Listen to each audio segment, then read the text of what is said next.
Imagine this. Paul and his buddy Barnabas walk into a town called Lystra. The marketplace is buzzing, full of people going about their day. And there, in the middle of it all, is a man who's been unable to walk since the day he was born. He's never taken a single step.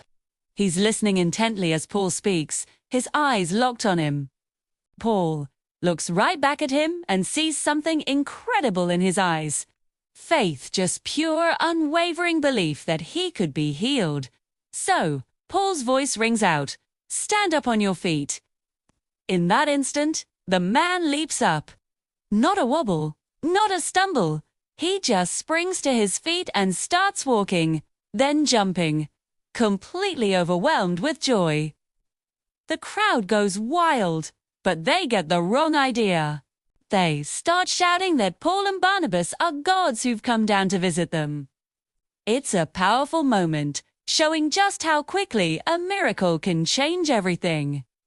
Thanks for watching. Picture this. Peter and John are heading to the temple, just a regular afternoon.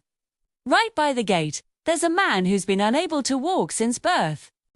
Every single day, he's brought there to ask for money from people going in and out. When he sees Peter and John, he asks them for some change. Peter looks straight at him, and John does too. Then Peter says something unexpected. "Look at us."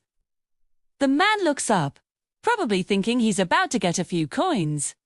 Bored Peter says, "I don't have any silver or gold, but what I do have, I give to you. There, in the name of Jesus Christ of Nazareth, walk."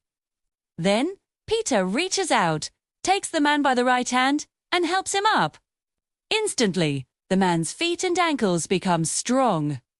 He jumps to his feet and starts walking, then leaping and praising God as he goes into the temple with them. It was a simple moment that changed everything. Thanks for watching.